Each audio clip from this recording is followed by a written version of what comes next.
What is up, you jackwagons? I'm Speed Fury, and I'm back with a brand new What If. This is What If Harry Potter Became a Pokemon? So, how am I going to go about doing this one? Well, listen to the story and you may find out. We start just before the events of Godric's Hollow, where Harry's parents are killed by Voldemort. Usually, when this happens, this would eventually result in Harry getting sent to live with the Dursleys. However, something else happens, or someone else happens. You see, unlike in the canon universe, there is another being watching the events unfold and has felt deep sympathy for Harry, for the small child who has just lost his family. Not only that, but the being wants to help this boy, wants to give him a way to survive. The being doesn't know why it's taken such an interest in this boy, nor does it understand as to why it has been watching him for as long as it has. But it knows that if he is sent on the path that he's meant to go on, that life would not be easy for him, and it would be hard. But there is a way that this being could probably fix that for him. Getting into contact with one of the deities of the boy's universe, that being death itself, or himself, or herself, however death is depicted in Harry Potter. It decides to make a deal with him, asking him if it is all right if it makes the boy into, well, not quite one of his creations, but still somewhat like them. When asked what the being means, the being explains as that he will look like one of the many creatures of his world, but also will not be exactly the same. The being in question that Death is speaking to is the god of the Pokemon world, Arceus, who wishes to turn Harry into a Pokemon, but not a Pokemon from his world, but a brand new Pokemon, but yet still bearing some slight resemblance to the evolutionary line. It will even start as the base. He will even start as the base of that evolutionary line. Death would think about this for a minute before finally agreeing to Arceus's terms, as long as the boy is made known aware of what he is now, so that he does not, get confused. Arceus would then use his powers to transform Harry into a Pokemon. That Pokemon being Ralts. Now, it's just a regular Ralts at the moment. But remember, Pokemon are a lot more aware at the first stage evolution. So a Ralts would be a lot more aware of what was going on around him than a simple human baby would be. And I know Togepi wasn't like this in the anime, but none of the other Pokemon that I've seen hatch from eggs in the anime acted like Togepi. Togepi was a special case. Freaking Scraggy was freaking violent from the start. Like, he just wanted to fight everything. And so, same with Riolu. In this case, though, realizing what had just happened in front of him, Harry realizing that he just watched his parents die, and that whoever this hooded figure was that killed him somehow also died, he was both confused and very, very, what's the word, distressed about what happened. He wasn't exactly a happy capper at the moment. He just lost his family. However, he was even more startled at his brand new appearance. He knew that he was a human, or he was supposed to be a human, but his new form, he only had 2 fingers now, and he wore like a weird dress-looking thing, or maybe it was just his legs looked like that. He also realized that his hair had turned green. His eyes were still the same green that they'd always been, but that weird horn that went directly in his forehead felt off. It wasn't long before a strange golden and somewhat transparent being appeared before Harry, explaining to him what was going on, telling him that he had transformed Harry into a creature from his world, so that he may learn how to protect himself. He did this so that Harry could have a better life. Harry asked how could his life be any better. He just watched his parents die. To which the being responded that if he if he had stayed human, that his life wouldn't have gotten any better. It would have gotten worse. And that after he had been rescued by an individual named Hagrid, he would be forced to live with his very, very shitty relatives, for a lack of a better word. A strange object floated down to Harry. It was a strange cylindrical metal thing. The being told him that after he goes through his first evolution, and he'll know when it happens, to hold on to get stronger while holding on to that metal object, as it will allow him to become a much stronger than he would be. He also, under his breath, said, "Plus, I don't really think you actually want to stay in a tutu for very long." To which Harry responded with horror, questioning why he would be in a tutu. The being didn't really answer that question for him, instead saying that he could no longer help him from this point, that he was on his own, but it would be better than being with his relatives. He would have to learn how to survive, and he is sorry that he couldn't do more to help him. The being disappeared, and Harry began to panic. But then that panic was replaced by something more different: rage. He realized what had happened. Now that he had enough knowledge and self-awareness to know what had happened, he also realized that meant that Peter Pettigrew had betrayed his parents. He wanted nothing more than to get revenge, but realized that he may not be able to do anything in this smaller body, especially with the fact that it didn't seem to be much of a fighter as is. He knew that there was a thing called magic. He knew that that's what it had to be. He didn't know that it was, well, what he was capable of, but he knew that magic was a thing, because he saw his parents do it all the time. It couldn't be anything more than that. After all, they were waving around sticks a lot of the time, and they were saying weird words that caused those sticks to radiate light and sometimes shoot stuff out of their wands. Although he felt that his power was something different. It was less of something that was magic and more of a combination of magic and, well, the mind. It was strange. He also noticed that his body was very much frail. That kind of irked him a little bit. How was this supposed to make his life better? Not only was he shorter, but it didn't look like he could move around all that much. Focusing on his powers, Harry realized that he could use his powers to actually make himself float, so he guessed that was a bonus. But it didn't feel like magic. It felt like it felt like it had to do something with his mind. So maybe this being was maybe this creature he was turned into was some sort of psychic creature. Although he could still feel the power of magic flowing through him. But it seemed that the mind powers, or the psychic powers, were a lot easier to master than his magical powers. Perhaps he'll learn how to do those later. Using his abilities, Harry would learn how to easily catch fish, and also how to cook it, after watching Muggles do it several times, until he finally got it right. It wasn't exactly easy. For the most part, he would be stuck eating cold foods like berries or other things. Don't even get him started on the times when winter came around, where he'd be forced to make his own shelter. Surprisingly, it wasn't as hard as he thought it would be, considering psychic powers are apparently useful for a lot more than just, well, floating around. He had made himself a cabin, and with a bit of light to help him survive. He managed to also make a campfire, but surround it in a psychic bubble to avoid, accidentally burning his house down. Unbeknownst to Harry, though, the Wizarding World was panicking over the fact that the boy who lived, or Harry Potter, had vanished. He wasn't dead, as there was no corpse left behind, but Voldemort was, meaning that either they both died and Harry got disintegrated, they both died and both got disintegrated, or Voldemort died and Harry just went missing, or Harry died and Voldemort just left his cloak behind to make them think he had died. Everyone was pretty much in a very chaotic state at the moment. Dumbledore, who was supposed to be Harry's magical guardian, was the most stressed out of everybody, as he was worried for the boy. He hoped that the boy wasn't dead, and he hoped that Voldemort was the one who was. But more than anything, he felt like he had failed Lily and James.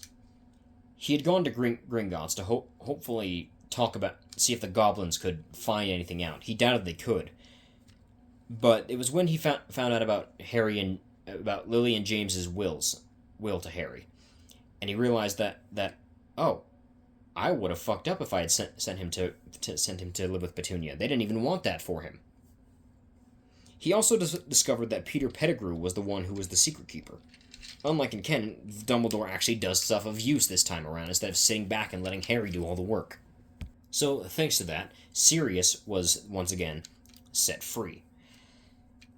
And this time the hunt for Peter Pettigrew went about because he had to still be alive. If Sirius wasn't the one who'd revealed the secret to the Death Eaters, then it was definitely Peter Pettigrew, meaning that Sirius was blamed, and Peter was somewhere out there running free. It was even made more truthful when under Veritaserum or whatever that truth serum is called that the wizards have was used on Sirius, and he explained that Peter is an animagus like himself, an unregistered animagus. This meant they were going to have trouble looking for a brown rat, especially since rats could be found pretty much anywhere there was dirt. Sirius also discovered that he still had the right to be the heir of the Black family, meaning that he was very much going to take care of that to make sure that nobody else got it but him, as he didn't trust the rest of his family, except for the ones that had been, kicked out of the family. Luckily, his mother didn't really actually have any say in the matter, so he was still reinstated back into the Black family, since he was never kicked out in the first place. When he went to Gringotts, he also went to try and figure out if he had any other living relatives. And turns out that his godson was very much still alive, but his whereabouts were unknown to the wizarding world. He did explain this to Dumbledore, who thankfully was relieved that Harry was still alive, but once again was still worried that nobody seemed to know where he was. Back with Harry, he was in the middle of defending himself against what was essentially a pack of wolves that were harassing him. Luckily for him, it wasn't hard for him to defend against wolves, considering he could literally just use his psychic powers to snap their necks. Yeah, rather violent for a Ralts, I know, but he has to survive. On the bright side, though, he had a bunch of meat to store for later. After defeating all the wolves, Harry actually began to change. For the first time, he evolved, and he was very disappointed with his new appearance. He was happy that he had longer legs now and longer arms, so he could run now, but he wasn't exactly a happy camper when he found out that he had what was essentially a tutu attached to his waist, and that he couldn't get rid of it. He remembered that the being told him that he needed to keep a hold of the metal object that he was given, that it would make him stronger. He hoped that his final form wouldn't be as feminine as this form was. He was a bit annoyed at the obvious female appearance that he had, despite the fact that he was a male.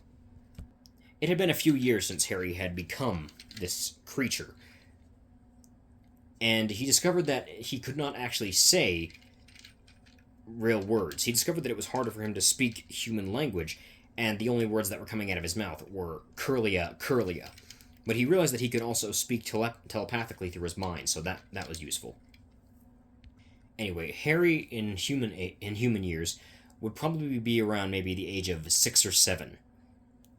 So yeah, this is a 6 or 7-year-old surviving out in the wild, but also, kind of living on his own at the same time. It would go like this for about maybe 4 more years, and at this point, Harry is about to turn 10 years old, and he has gathered enough experience. Well, he doesn't know it's experience, but that's essentially what it is, and eventually begins to change again.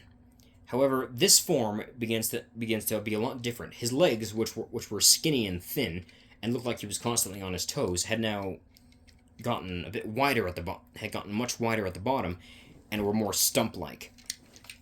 His back had these two what looked like machine gun turrets attached to him, and his right arm no longer was an arm, but was replaced with what looked like some kind of cannon. His left arm only had 3 fingers instead of the 2 that he had before, which were claw-like. The majority of his body was very metallic, and, well, looked like he was made of metal. If Harry were to describe it, he looked kind of like a cyborg, or a robot of some kind. There's also the fact that the green that was on his body was completely replaced with black. He still had all the red, but the majority of his body was black and silver. with a bit of red. And he could also finally speak. He felt that his connection to his psychic powers was gone, though. Instead, he could think more. His brain power was a lot smarter, but he also seemed to have a extremely violent urge to attack something. That something wasn't there before. That kind of bothered him. When he got a look at himself in a nearby pond, he realized what had happened to him. He didn't look as friendly as his other forms looked.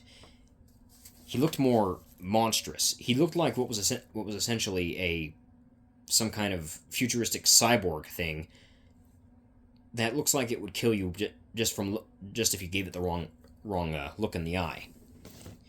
Whatever he wasn't exactly too fond of it. But he decided to train this ability. This new arm cannon on his right arm, he couldn't change into another hand, but at least he could shoot a beam out that could grab stuff for him. That meant it could still be used for something. One of the biggest downsides to Harry's new form, though, was the fact that he couldn't pick stuff up with his psychic powers anymore, which meant he had to rely more on learning how to fight in his own way. It was one of these days where he found himself reminiscing the fact that he no longer has the access to his psychic powers, that he was covered by a bright flash of light, and his form had changed. His body was no longer black and red, but was primarily blue and orange, with a bit of gold. The machine gun turrets on his back had changed into a pink loop with two little what looked like some kind of drones circling it. His new form seemed to be more based off of, well, technical things, and his cannon had even changed. He also felt his psychic powers come back, meaning that apparently he still did have access to this, but he would change form to do this. He didn't know what this new form was, but he knew that he could now be more useful to himself. He could survive easier. He wondered if he had more forms that could change depending on what he felt. Or maybe just one, considering that this one had psychic powers and his previous forms did too. After journeying through many areas for so long, Harry found that he didn't want to stay in the cabin anymore, so he destroyed the cabin, not leaving any trace of it behind, thanks to his blaster, and began to travel instead. He eventually came to a dark forest. This dark forest being rather ominous. It felt off. He could feel a strange aura, or a strange power coming from it. He didn't know what it was, but maybe he could find more challenges here. He wasn't the type to actually seek to become stronger, but it was getting kind of boring with the whole every animal that you came across could easily be killed by snapping their neck. He got his answer when he came across what was a giant spider. To be fair, this is a 10-year-old Harry, so he does not take the fact that there are giant spiders very well. His first response is to point and shoot, to which he does. He points his blaster directly at the spider and shoots, blowing it up instantly. Throughout the rest of the year, Harry would discover he had about 17 different forms, each form being capable of doing different things and having to do with different elements. His most useful form for when he was going through the forest were his water form and his life form, as he called it, which is plant form, basically. He would find himself using his water form more often than the others, due to the fact that his water form had these crab-like legs coming out of his back to help him climb up trees easier. At this point, Harry had lost track of time. He didn't know what year it was or what time or what the date was. He didn't really care. All he cared about was trying to survive. And he really didn't want to make any contact with humans, as it would, freak them out. While he might walk on two legs like a human, the fact that he had stump-like legs, or the fact that the rest of him didn't look all that human, he would know it would freak people out. At this point, most of the creatures in the forest had learned to stay away from him, as he was extremely powerful, and he was very dangerous. It was one day, as Harry was sleeping on a branch nearby, on a high tree, that he was immediately awoken by the loud crunch of something stepping through the forest. His eyes flashed open, or I guess eye and cybernetic eye, because his right eye wasn't exactly a regular eye, and he began to search the area. His cannon heating up as he was readying it to fire at whatever was coming. He paused, though, when he saw the figure stepping through the forest. It was a rather tall man. A very tall man, actually. Very hairy, too. No pun intended. He also noticed that several of the giant spiders were walking nearby the tall man, but not attacking him. They were just walking and seemingly patrolling, keeping him safe. The man seemed to be discussing something with one of the spiders, talking about somebody named Aragog. To which the Harry didn't know who Aragog was, but assuming that the spiders were apparently sentient enough to be able to conversate with, he realized he probably shouldn't have killed all the spiders he had killed. And knowing that this big guy was friends with the spiders, he probably wasn't a good idea to confront the guy either. He didn't look like he could take him in a fight. He didn't look like Harry could take him in a fight, not the other way around. Or maybe he could, considering that his body was mostly metal. He wasn't going to test that theory anytime soon, though. Harry remained very still, constantly keeping his arm cannon pointed down to the area that the man was in, but not directly at him. His shoulder machine guns were also poised and ready to fire as well. When the man left, Harry finally relaxed and leaned back against the tree he was in. It wasn't long before a flapping noise could be heard, and he felt a weight on one of his knees. He opened one eye to see an owl holding a envelope. The owl simply dropped the envelope in Harry's lap, and then flew away. Harry was confused at the animal's strange behavior, but picked up the envelope anyway, and his eyes widened when he realized that it was actually addressed to him. He wasn't sure what was more confusing, the fact that an owl delivered a letter straight to him, the fact that someone knew he existed, or the fact that the owl actually knew where he was. Before he could open the envelope, he heard a pair of footsteps coming to his location. He immediately was on guard, changing his form. He changed to his plant form so that he could blend in with his surroundings easier, as well as make sure he could hide in the trees and jump to a new tree if necessary. The floating razor sharp chakrams that floated around his back also got ready to be launched towards anyone that would come out of the bushes. However, he lowered his guard when he realized it was two old people that were dressed like, well, they were going to a Renaissance fair of some kind. One of them was an old man with a very long beard and moon frame glasses. He was dressed in a very ugly-looking pajamas. He wasn't sure what that was, but he needs to get a new type of fashion sense. The woman, who seemed to have a stern look on her face, also wore glasses, but had a more of a green-like outfit that made her look somewhat like a witch. Harry didn't want to take any chances. He just made sure to keep an eye on them to see what they were doing. The two people stopped and began to look around as though they were looking for somebody or something. The old lady then spoke up directly to the old man. "Are you sure that Potter would be here, Albus?" They were looking for him. Why were they looking for him? The old man said that there wouldn't be a reason for the owl to go looking for Harry, or the fact that a letter would even be made if Harry Potter was not alive. After all, it was partially his fault that Harry was even in this situation in the first place. He was the one that suggested the Fidelius charm.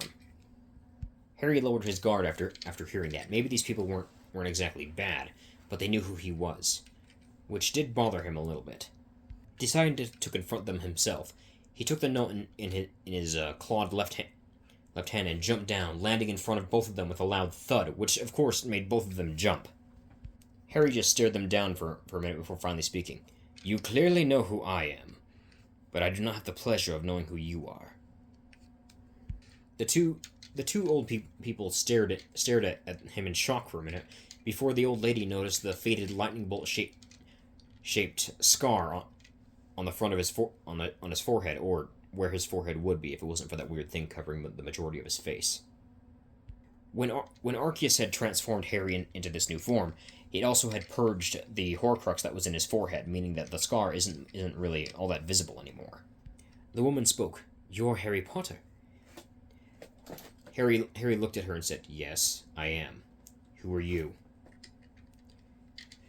The woman introduced herself as Minerva McGonagall, but then proceeded to ask him as why he looks so not like Harry Potter. Harry arched one of his eyebrows before saying that he had been like this for ever since he was a baby. Some being had transformed him into a strange creature, and he eventually evolved into what they see now. He had enough sentience to know that he was very much capable of powerful abilities, but he also was aware that his parents had died. He also didn't know who these two people were, but judging by their appearance and from what he had seen, he guessed they were either some kind of magicians or wizards or something. Considering that his parents had wands that they would wave around when he was a baby. The old man stepped up and then introduced himself as Albus Dumbledore, the headmaster of Hogwarts School of Witchcraft and Wizardry. Harry nodded at this and said, "I figured that it had something to do with that, considering that you arrived shortly after this thing appeared," he said, holding up the envelope, which said Hogwarts on the front. Due to the fact that Harry did not actually grow up around British people much, he doesn't have a British accent. He has, well, a American accent to some degree because he doesn't talk to people very often. "So what? You want me to come to this magic school of yours? In case you haven't noticed, I'm not exactly magical. I'm more along the lines of robotic. The closest thing to magic you can get out of me is my magic form." That would be his fairy type form for those who need, explanation. Harry demonstrated this by turning into his fairy form. His fairy form, instead of having the machine guns on his back, it had two what looked like fists instead, that could act as an extra set of arms. This was the form he used in case he needed to actually pick something up more easily. His right arm was still an arm cannon, and his left arm was still a clawed hand, but his two back arms were easier to use as regular hands.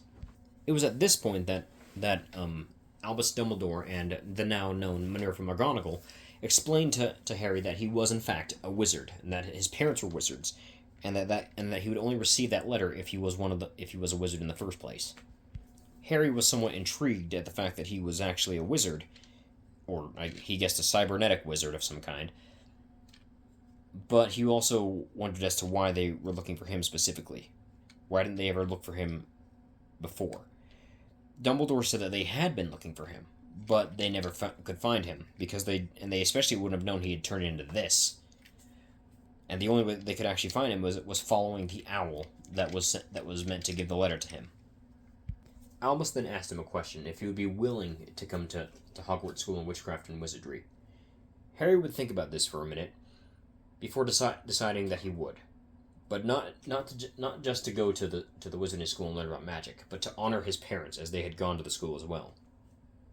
Dumbledore smiled at this, and then McGonagall said, "Then we are off to Diagon Alley." And that is where we'll end the first part of What If Harry Was a Pokemon. I know that technically Harry's a Fakemon, but, it looks close enough to a Gallade. And, I have to find some way to figure out a way to connect the different universes I've made into one universe. So if you enjoyed, like and subscribe, or don't, I don't care either way. I will see you guys with the next one. Bye!